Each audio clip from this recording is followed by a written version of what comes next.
बोलिए श्री लक्ष्मी नारायण भगवान की जय। श्री वृंदावन बिहारी लाल की जय। अब हम आप सभी को अजय एकादशी, जया एकादशी, जिसे अन्नदा एकादशी भी कहा जाता है, इस एकादशी की व्रत कथा सुनाने जा रहे हैं।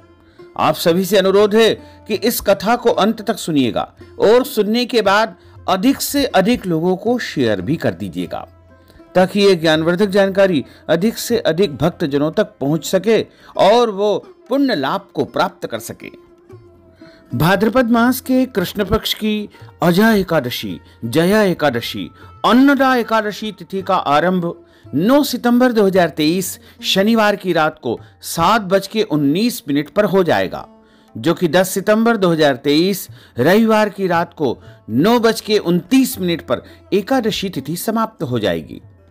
तो सभी भक्तजनों और माताओं बहनों को 10 सितंबर 2023 रविवार के दिन ही एकादशी का व्रत रखना चाहिए और इस व्रत का पारणा 11 सितंबर 2023 सोमवार की सुबह 6:25 से लेकर के 8:25 तक कर लेना चाहिए। दशमी तिथि के सभी नियमों का पालन आप सभी भक्तजनों और माताओं बहनों को 9 सितंबर 2023 शनिवार को करना है और एकादशी का व्रत 10 सितंबर 2023 रविवार को रखना है तथा इस व्रत का पारणा 11 सितंबर 2023 सोमवार को करना है। पूरे वर्ष में 24 एकादशी आती है, लेकिन जिस साल अधिक मास या पुरुषोत्तम मास आता है उस साल 2 एकादशी अधिक यानी कुल मिलाकर के 26 एकादशी हो जाती है। प्रत्येक महीने में 2 बार एकादशी आती है, एक कृष्ण पक्ष में, दूसरी शुक्ल पक्ष में। दोनों ही एकादशियों का भिन्न भिन्न महत्व हमारे धर्म ग्रंथों तथा पुराणों में बताया हुआ है। पद्म पुराण में एकादशी के विषय में विस्तार पूर्वक वर्णन किया गया है कि एकादशी का व्रत भगवान श्री हरि लक्ष्मी नारायण जी का परम प्रिय व्रत है और एकादशी का व्रत करने से मनुष्यों के कई जन्मों के पाप जड़ से नष्ट हो जाते हैं तथा उनके पुण्यों का उदय होता है। जब मनुष्य के जन्म जन्मांतर के पाप नष्ट हो जाते हैं तभी उन्हें सांसारिक एवं भौतिक सुखों की प्राप्ति होती है। जो भक्तजन एकादशी का व्रत करते हैं उनको दशमी तिथि से लेकर के द्वादशी तक कुछ महत्वपूर्ण नियमों का पालन अनिवार्य रूप से करना चाहिए। दशमी के दिन एक समय शुद्ध एवं सात्विक भोजन करें। दशमी के दिन चावल नहीं खाना चाहिए। दशमी के दिन शहद नहीं खाना चाहिए तथा दशमी के दिन लहसुन, प्याज, मांस, मदिरा, मसूर की दाल, कटहल की सब्जी का उपयोग भोजन में नहीं करना चाहिए। दशमी के दिन पराय अन्न अर्थात दूसरे के घर का भोजन नहीं करना चाहिए। यदि किसी कारणवश दूसरे के घर का भोजन करना पड़े तो उसके प्रायश्चित के हेतु आपको कुछ न कुछ दान पुण्य कर देना चाहिए, जिससे उसका दोष आपको नहीं लगेगा। दशमी के दिन ब्रह्मचर्य व्रत का पालन करें और तन मन को पवित्र करके एकादशी के दिन सुबह जल्दी उठे। ब्रह्म मुहूर्त में उठ करके स्नान कर ले। सुबह यानी सूर्योदय के 2 घंटे पहले तक जो समय रहता है उसमें कम से कम आपको स्नान करके शुद्ध पवित्र वस्त्र धारण करके भगवान का पूजन अर्चन करके एकादशी व्रत का संकल्प धारण करना चाहिए। एकादशी व्रत का जो संकल्प है वो हम अलग से आपके लिए प्रस्तुत कर देंगे ताकि आप विधि विधान से एकादशी व्रत संकल्प धारण कर सकें। जैसे ही आप संकल्प धारण करेंगे उसी समय आपका व्रत आरंभ हो जाएगा। एकादशी के दिन सूर्य भगवान को अर्घ्य प्रदान करें, यानी सूर्य भगवान को जल दे, माता पिता को प्रणाम करें, तुलसी जी का पूजन करें।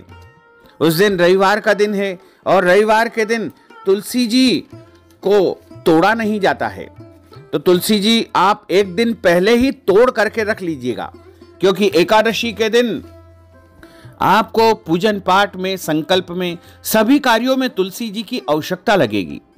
इसलिए एक दिन पहले ही आप तुलसी पत्र तोड़ करके रख लीजिएगा। रविवार के दिन तुलसी जी को आप जल दे सकते हैं और तुलसी जी की पूजा भी कर सकते हैं।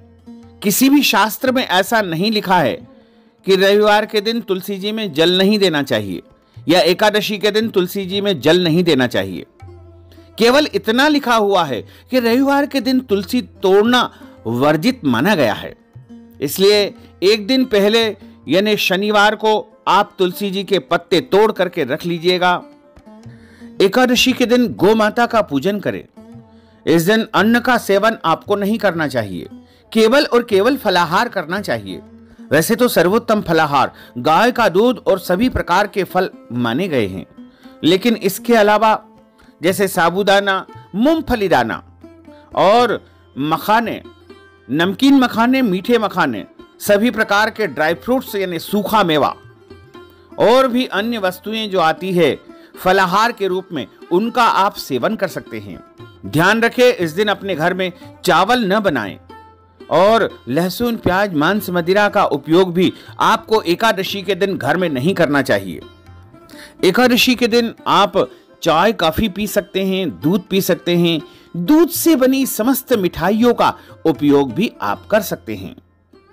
झूठ न बोले, क्रोध न करे। इस दिन लड़ाई झगड़ा एवं वाद विवाद बिल्कुल न करें और ब्रह्मचर्य व्रत का पालन आपको एकादशी के दिन अवश्य करना चाहिए।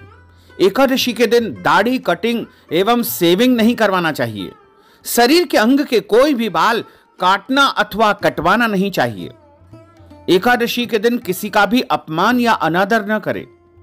एकादशी के दिन में सोना नहीं चाहिए और इस दिन यदि आपके घर परिवार में जन्म अथवा मृत्यु का सूतक लग जाता है तो ऐसी परिस्थिति में भी आपको एकादशी व्रत अवश्य धारण करना चाहिए। लेकिन भगवान का पूजन अर्चन करना ऐसी परिस्थिति में वर्जित माना जाता है।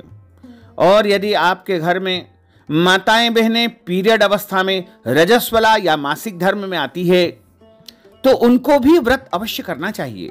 लेकिन भगवान का स्पर्श एवं पूजन करना ऐसी परिस्थिति में वर्जित माना जाता है। गर्भवती माताएं बहनें अच्छी प्रकार से फलाहार करके इस व्रत को धारण कर सकती है। एकादशी का व्रत प्रत्येक मनुष्य को करना चाहिए। 8 साल की आयु से लेकर के 80 साल तक के सभी लोगों को एकादशी का व्रत अवश्य करना चाहिए, क्योंकि एकादशी का व्रत करने से जन्म जन्मांतर के पाप नष्ट हो जाते हैं और पुण्यों का उदय होता है। जब पुण्य उदय होंगे तभी आपको सांसारिक एवं भौतिक सुखों की प्राप्ति होगी। जो भक्तजन एकादशी का व्रत करते हैं उनको एकादशी व्रत कथा अवश्य सुनना चाहिए। यदि व्रत नहीं भी कर पाते हैं किसी कारणवश तो भी आपको कथा अवश्य सुनना चाहिए। व्रत कथा हमेशा ब्राह्मण देवता के मुख से ही सुनना चाहिए। कथा सुनने के बाद उन्हें यथाशक्ति अपने सामर्थ्य के अनुसार, अपनी शक्ति के अनुसार दक्षिणा भी अवश्य प्रदान करना चाहिए एवं शुभ मुहूर्त में अगले दिन ही व्रत का पारणा करना चाहिए। चाहे एकादशी तिथि समाप्त हो या न हो, दोनों ही परिस्थिति में आपको व्रत का पारणा अगले दिन सूर्योदय के पश्चात ही करना चाहिए। क्योंकि कई लोग जन सामान्य ये कहते हैं कि एकादशी तिथि समाप्त हो गई है इसलिए अब आप भोजन कर सकते हैं। ऐसा नहीं। यदि आपने ऐसा कर लिया तो आपका व्रत भंग माना जाएगा, आपका व्रत खंडित हो जाएगा। और यदि आप पहली बार एकादशी का व्रत आरंभ करना चाहते हैं तो किसी भी एकादशी से कर सकते हैं। इसका कोई विशेष विधान नहीं है कि कौन सी एकादशी से आपको व्रत शुरू करना चाहिए। और जीवन में कम से कम एक बार तो आपको एकादशी व्रत का उद्यापन अवश्य करना चाहिए। साथ ही यदि आपने किसी कारणवश बीच में एकादशी व्रत छोड़ दिया है या छूट गया था तो आप पुनः किसी भी एकादशी से दोबारा शुरू कर सकते हैं। कई लोग कहते हैं कि इस बार अधिक मास या मल मास आया इसलिए पहली बार एकादशी व्रत नहीं उठाना चाहिए। यह भी गलत बात है। ऐसा कोई नियम नहीं है, शास्त्रों में इस बात का कोई भी प्रमाण नहीं है। इसलिए आप पहली बार जब चाहें तब एकादशी व्रत उठा सकते हैं, शुरू कर सकते हैं, पुनः प्रारंभ भी कर सकते हैं। इस बार अजय एकादशी 10 सितंबर 2023 रविवार को है और व्रत पारणा यानी व्रत खोलने का जो समय है उसे पारणा कहा जाता है। पारणा का जो समय रहेगा वो 11 सितंबर 2023 सोमवार को सुबह 6:25 से लेकर के 8:25 के बीच में आपको पारणा कर लेना चाहिए। यदि अगले दिन कोई और व्रत करना है, इस बार सोमवार का दिन रहेगा। यदि आप सोमवार का व्रत करते हैं तो आप फल या फलाहारी वस्तु से व्रत का पारणा कर ले। हालांकि इस बार प्रदोष व्रत 12 सितंबर 2023 मंगलवार को है, लेकिन व्रत का पारणा अब जिस दिन करेंगे यानी 11 सितंबर 2023 सोमवार के दिन तो बच 12 से गोवत्स द्वादशी है। यदि आप गोवत्स द्वादशी बच 12 का व्रत करते हैं तो आप फल या फलाहारी वस्तु लेकर के एकादशी व्रत का पारणा कर सकते हैं।